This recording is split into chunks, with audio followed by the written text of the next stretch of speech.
Aujourd'hui, je me suis posé cette question, l'histoire, est-ce une science ou la manipulation par les élites?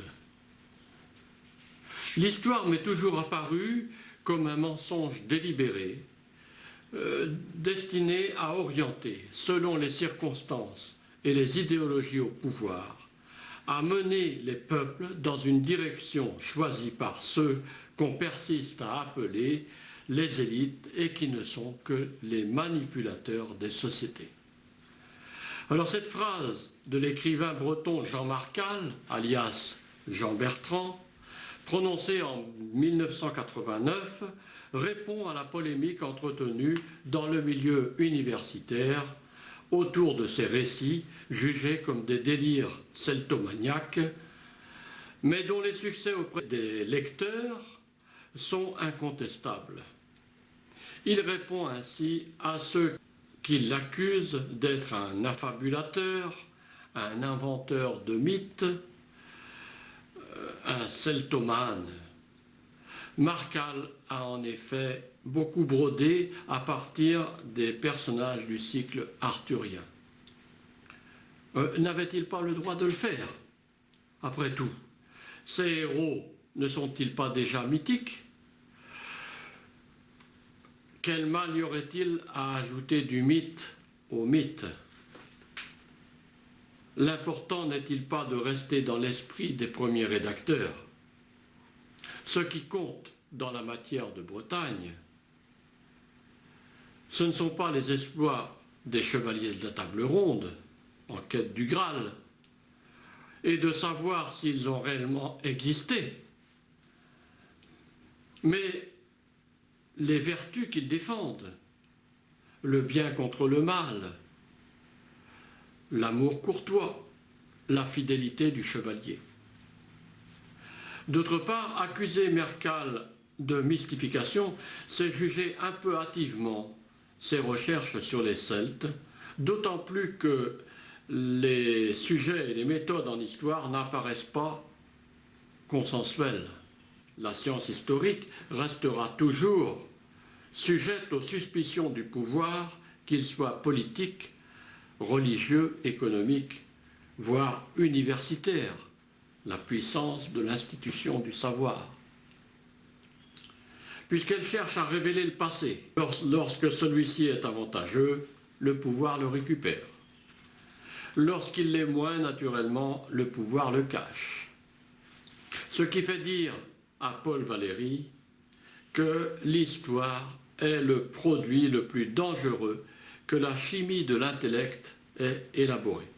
Alors ça, c'était une phrase offerte par le professeur Yvan Combeau à l'Université de La Réunion quand j'étais en master, sans doute pour montrer la prudence dont le chercheur doit faire preuve.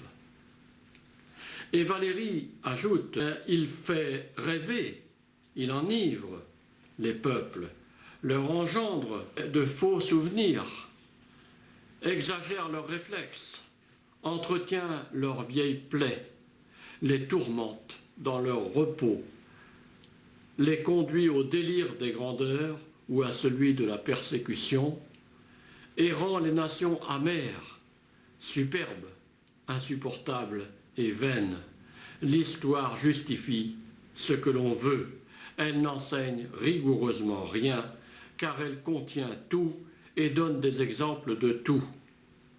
Et il précise, rien dans l'histoire n'est pour enseigner aux humains la possibilité de vivre en paix. L'enseignement contraire s'en dégage et se fait croire. Voilà la déclaration de Paul Valéry. Alors en ce sens, on peut craindre l'histoire, ou plutôt ce qu'on voudrait lui faire dire, en cachant certains faits et en inventant d'autres. La recherche de la vérité n'autorise aucune impasse de la part du chercheur. Son but n'est pas d'enseigner aux hommes l'art de vivre en paix, mais simplement de restituer le plus honnêtement possible le passé. Tout au plus, des historiens éminents se verront-ils attribuer le rôle de dire, sans faux fuyant, les erreurs des gouvernants du passé, afin de proposer de nouvelles formes d'administration plus démocratiques sur le plan politique, plus justes sur le plan culturel, plus humanistes sur le plan social. Quand Jean Marcal dit que l'histoire lui est toujours apparue comme un mensonge délibéré, il parle naturellement de celle qu'il a apprise à l'école primaire et dans les cycles suivants, de l'histoire événementielle, mettant en relief telle grande bataille, tel personnage militaire ou politique, parfois mythique même, tel acte de reddition, tel traité d'annexion, et qui ne sert le plus souvent qu'à justifier l'État souverain, le nationalisme dominant, et à asseoir la puissance de ceux qui s'en réclament, c'est-à-dire, comme il le déclare, ceux qu'on persiste à appeler les élites et qui ne sont que les manipulateurs des sociétés. Comme défenseur du celtisme, il est logique, car il faut bien reconnaître que l'histoire des Celtes, de leur civilisation, de la culture celtique et des mentalités des populations rurales fortement imprégnées de caractère celtique a été complètement occultée par l'histoire de France. Les chroniques de France n'ont pratiquement pas fait mention des rois des Bretons qui vécurent en Grande ou en Petite-Bretagne avant l'incarnation du Verbe, ni des nombreux rois qui s'y succédèrent longtemps après l'incarnation. Eh bien, cette réflexion n'est pas d'un auteur contemporain. Elle date de 1394 et provient d'un anonyme ayant écrit la chronique de Saint-Brieuc, première tentative d'une histoire de Bretagne, texte retrouvé aux archives de Rennes et publié partiellement en 1972 par Gwenaël Leduc et Claude Sterckx. L'historienne Anna Denard, qui analyse ce texte, nous révèle également que la date du livre des Faits d'Arthur est antérieure à celle de la Vita Sancti Guerini, de par les formes des toponymies qui sont celles en usage vers le début du Xe siècle, sans aucun doute, mais qui peuvent donner une fourchette entre 900 et 1050. Les Bretons ont donc bien des preuves très anciennes de leur existence en tant que peuple, à une époque où la nation française, celle occupant aujourd'hui la France, ne rêvait pas encore d'exister. Quand des historiographes à la fin du XIXe siècle font allusion aux Gaulois comme ancêtres des Français, en créant le mythe de Vercingétorix, quasi fondateur, selon eux, de leur nation, c'est bien pour donner plus d'antériorité à la France. Plus une nation paraît vieille, plus son État est légitime, pensent les maîtres du Second Empire et de la Troisième République. Sauf que les fameux Gaulois ne sont pas du tout les ancêtres des Francs, peuple germain venu de l'Est au moment des invasions barbares, à la fin de l'Empire romain, et sauf également que le rassemblement des anciennes provinces constituant aujourd'hui la France est beaucoup plus récent. Mais justement, à travers ce mythe gaulois, l'histoire événementielle suscite l'histoire des mentalités, car si Vercingétorix a bien existé, s'il y eut Gergovie, la victoire, puis Alésia, la défaite, que l'on n'a pas définitivement situé géographiquement, d'ailleurs, rien n'indique que le chef celte Vercingétorix avait des visées de prestige, d'hégémonie territoriale et politique, comme en auront les rois des Francs dès leur installation en Gaule. Par contre, la résistance de la plupart des peuples de la Gaule à l'agression de Rome est historiquement avérée. Opposition active face à Jules César, notamment en Auvergne, les Arvernes et les Éduennes, mais aussi en Armorique, les Vénètes, dans le nord de la France également, actuelle, et dans les îles britanniques. Puis résistance passive sous l'occupation romaine, celle-ci se limitant d'ailleurs aux villes qui sont loin d'être des métropoles. L'historien contemporain le plus en vue concernant les Gaulois, Christian Boudinot, même s'il préfère dire, sans doute par provocation, à l'égard du mythe de Vercingétorix, nos ancêtres les Romains, et prétendent que en moins d'un demi-siècle, c'est-à-dire moins de 50 ans, la culture, les traditions, les religions gauloises vont être supprimées. Alors sur quel corpus de sources repose cette affirmation? Admet pourtant qu'il y a sans doute des résistances locales. Les paysans, vraisemblablement, ont continué jusqu'au IIIe ou au IVe siècle après Jésus-Christ à pratiquer un parler un peu bizarre. Ce n'est sans doute plus du celtique, mais plutôt une langue mixte. Voilà ce qu'il écrit. Alors après avoir affirmé que toute trace de culture gauloise avait totalement disparu en quelques dizaines d'années, suite à la conquête de la Gaule par César, il se contredit ouvertement.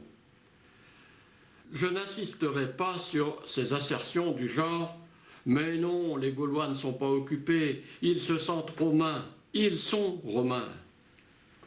La journaliste de l'Express, à qui il fait cette déclaration, émet un doute. Mais la guerre des Gaules, ces centaines de milliers de morts, ces centaines de milliers de Gaulois mis en esclavage par Rome, lui demande-t-elle. Il balaye tout d'un revers de main. Sans le texte de César, la guerre des Gaules passerait aujourd'hui inaperçue. La romanisation était en cours depuis longtemps et elle s'est poursuivie sans contrainte. Il n'y a pas d'équivalent dans l'histoire d'une colonisation aussi acceptée et aussi rapide. Voilà ce qu'écrit Boudinot. Et il n'hésite pas à dire le contraire 10 ans plus tard dans l'hebdomadaire Le Point, ce coup-là. Il s'agit d'une opération militaire qui ressemble beaucoup à ce que nous voyons en Irak aujourd'hui. D'énormes intérêts économiques sont en jeu, car Rome a besoin de débouchés, notamment pour écouler son vin, mais aussi de main-d'œuvre, c'est-à-dire d'esclaves. À en croire certains auteurs, c'est lui qui le dit, 500 000 Gaulois ont péri et 500 000 ont été réduits en esclavage, ce qui, sur une population estimée à 10 millions d'habitants, est considérable. Le déficit démographique sera long à se résorber et il est localisé surtout dans des régions comme l'Ouest, les Pays de la Loire, la Bretagne, le Nord. Il a dit que la colonisation s'était passée avec douceur. Qu'est-ce que c'est que cette histoire? Une telle violence, une telle hémorragie démographique ne peuvent pas passer inaperçues dans la mémoire populaire. Ne reposer l'histoire que sur des preuves écrites par le vainqueur, c'est forcément faire l'impasse sur des pans entiers. Et lorsqu'on est historien, c'est faire en conscience une falsification. Je pose ici une simple question. Si, comme prétend le Boudinot, la romanisation fut un processus continu, engagé bien avant César, depuis un bon siècle et demi, pourquoi l'empereur romain a-t-il ressenti le besoin de décrire dans la guerre des Gaules la société celtique de l'époque, avec de nombreux détails sur des sujets qui ne concernaient pas ces faits de guerre, aspects de l'organisation sociale des Celtes, portrait physique et psychologique du Gaulois, aperçu de ses principales croyances, exposé sur les druides et le panthéon des dieux celtiques, etc. Comme s'il découvrait cela et voulait laisser à ses contemporains le témoignage qu'il fut un des premiers à le faire. Plus simplement encore, si en 58 avant Jésus-Christ, toute la Gaule avait été culturellement latine, Rome aurait-elle eu besoin d'en faire la conquête pour imposer son hégémonie politique et économique? Qu'il y ait eu des échanges commerciaux importants, ou même certains rapports politiques entre la société romaine et les sociétés celtiques méridionales, prouvent-ils que les deux civilisations s'interpénétraient en profondeur, au point que la première s'imposait à la seconde. Certes, les archéologues français nous ont fait découvrir toutes les richesses de l'apport latin, les villes, les arènes, les voies de communication. Ne seraient-elles pas qu'un paravent? L'archéologie de la Gaule romaine nous trompe sur nos affinités. Les Gallo-Romains sont restés pour la plupart des Celtes déguisés, si bien qu'après les invasions germaniques, on vit reparaître en Gaule des modes et des goûts qui avaient été ceux des Celtes. Ils survivaient à l'empreinte romaine. L'art roman rappelle souvent l'art gaulois, ou celui des tailleurs de pierre gaulois travaillant à la romaine, à tel point qu'on s'y trompe parfois. Mais ceci n'est encore qu'un signe, la langue en est un autre.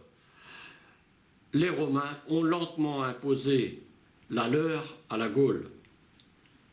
Mais le français est du latin prononcé par des Celtes et mis au service d'esprits celtiques.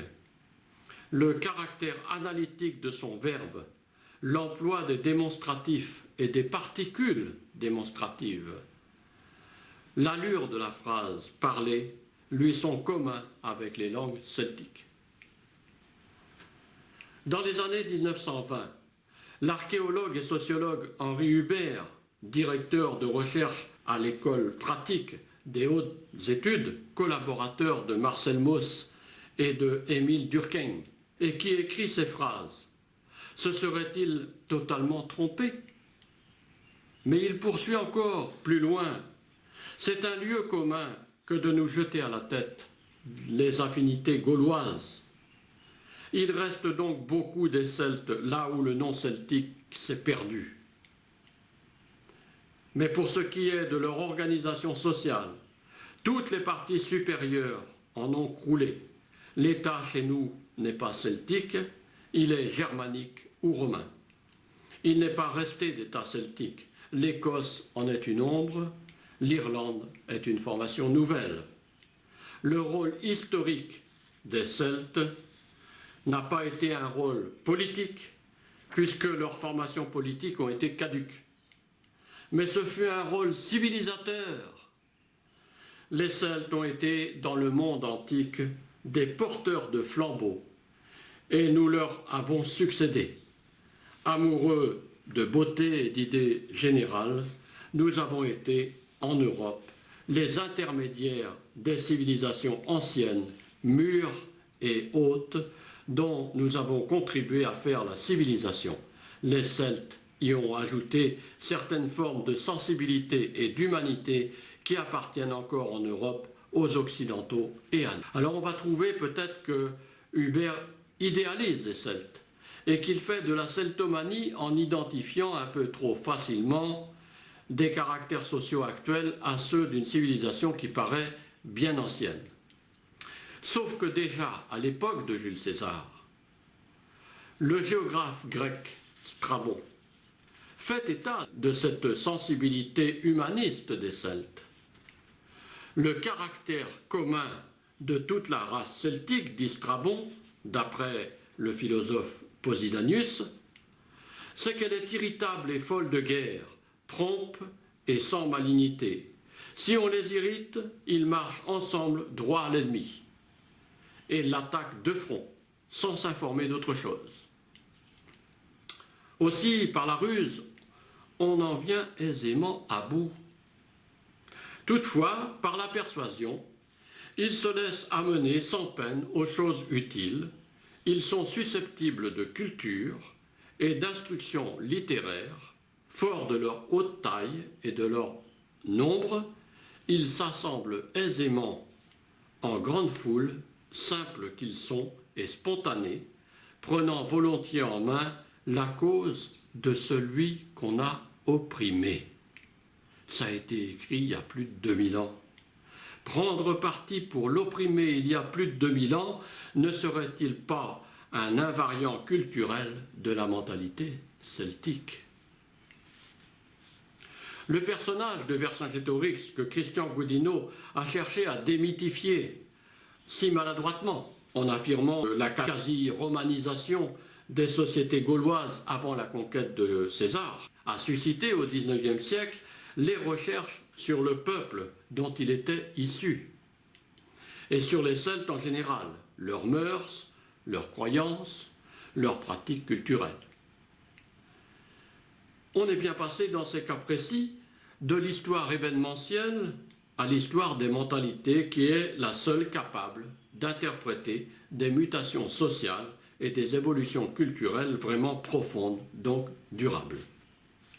Évolution ne signifie pas systématiquement transformation radicale, mais parfois à l'opposé, stabilité millénaire. Les atavismes culturels sont d'une durabilité étonnante lorsqu'ils s'accordent avec une certaine cohérence philosophique et religieuse. Rome et son christianisme n'ont pas bouleversé en profondeur les sociétés celtiques, surtout dans l'ouest de l'Europe. La société médiévale n'est que l'héritière des sociétés traditionnelles antérieures. Les tribulations des rois des Francs n'en sont pas représentatives. Comment l'image d'une famille monarchique pourrait-elle être celle de la société qu'elle écrase? Et même plus tard, comment l'image du pouvoir centraliste de Paris pourrait-elle être celle des sociétés régionales françaises? Lorsque Marc Bloch et Lucien Febvre créent les annales de l'histoire économique et sociale en 1929, la nouvelle histoire, ils veulent donc rompre avec l'histoire événementielle pour l'histoire totale des peuples et non seulement des élites. Plus tard, leurs contradicteurs y verront l'influence du marxisme. Je note simplement que les fondateurs des Annales signalent dès le départ les trous de mémoire de certains historiographes et affirment qu'un fossé arbitraire, je cite, est creusé entre un monde antique et médiéval considéré comme mort et un monde moderne censé autonome, enivré de sa puissance matérielle et se regardant comme le fils de ses seules œuvres. Comment cependant comprendre une époque, quelle qu'elle soit? Comment discerner avec sûreté les grands courants sans l'intelligence approfondie de ce qui, dans le temps, l'a précédé? Et ils ajoutent, surtout, établir ce rapprochement, unir au lieu de diviser. Tel est le but, telle est l'ambition des annales d'histoire économique et sociale. Elles ne seront l'œuvre ou l'organe ni d'une école, ni d'un parti. Ils connaissent donc l'accusation de partialité idéologique que certains leur portent et la récusent sans ambiguïté. Plusieurs dizaines d'années avant eux, Jules Michelet, le grand Jules Michelet, avait déjà été victime de la même accusation de partialité par quelques personnalités officielles, puisqu'il se sent obligé d'écrire « Je n'ai point de parti. Pourquoi? Parce que dans l'histoire, je n'ai vu que l'histoire. Je n'ai point d'école, parce que je n'ai voulu asservir aucun esprit. Au contraire, j'ai voulu les affranchir. » Si cette nouvelle approche de l'histoire gêne à ce point les élites politiques du moment, c'est bien parce qu'elle permet de révéler le véritable passé des peuples et la responsabilité de ceux qui les ont gouvernés dans leur malheur, leur déchéance, leur asservissement. Je ne vois rien de marxisant à cette constatation. Citons en référence le passage d'un discours prononcé en 1957 à l'Académie Nobel par l'écrivain philosophe français Albert Camus, qui s'est longtemps opposé au marxisme. Le rôle de l'écrivain, écrit-il, du même coup, ne se sépare pas de devoirs difficiles. Par définition, il ne peut se mettre aujourd'hui au service de ceux qui font l'histoire. Il est au service de ceux qui la subissent. Tout historien honnête ne doit-il pas l'être également? Lucien Febvre n'hésite pas à dénoncer ceux qui ont écrit et qui ne continuent à écrire que l'histoire des élites, en oubliant les masses anonymes. Il écrit « Quel est l'objet d'étude de l'historien ?» L'opinion commune répond « D'une part, les mouvements confus des masses d'hommes anonymes, voués en quelque sorte aux grosses besognes de l'histoire. D'autre part, émergeant de cette grisaille, l'action dirigeante d'un certain nombre d'individus qualifiés de personnages historiques. Peu connues sont les masses. Des époques entières ne nous ont laissé sur elles aucun témoignage, direct et détaillé. Aristocratique, par ses origines, l'histoire n'a eu Dieu pendant des siècles et n'a encore Dieu, bien souvent, que pour les rois, les princes, les conducteurs des peuples et des armées. Mais il n'hésite pas non plus à ironiser sur ceux qui, par peur de se voir mis à l'index, ne vont pas jusqu'au bout de la démarche d'historien, à savoir l'interprétation des résultats de leurs recherches. Il écrit « Et de même, si l'historien ne se pose pas de problème, ou si, s'étant posé des problèmes, il ne formule pas des hypothèses pour les résoudre, en fait de métier, de technique, d'efforts scientifiques, je suis fondé à dire qu'il est un peu en retard sur le dernier de nos paysans. Car eux, ils savent qu'il ne convient pas de lancer leurs bêtes pêle-mêle dans le premier champ venu pour qu'elles y pâturent au petit bonheur. Ils les parquent, ils les attachent au piquet, ils les font brouter, ici plutôt que là, et ils savent pourquoi.